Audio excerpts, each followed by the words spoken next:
Nëse ndaloni të hani bukë, ja çfarë do t'i ndodh trupit tuaj.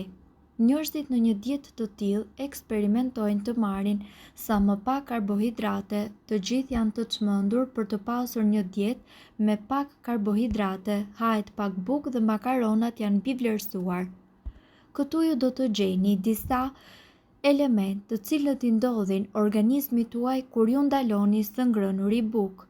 Ju do të humbisni ujin nga trupi, do të prekeni më shpejt nga gripi për shkak të mungesës së karbohidrateve. Gjithashtu oreksi juaj do të bjerë dhe rreziku i sëmundjeve të zemrës dhe i diabetit mund të rritet ose edhe të zvogëlohet. Ndërkohë do të bjerë niveli i energjisë. Fal këtij ndryshimi ju do të përballeni dhe me shumë probleme të kapsllokut.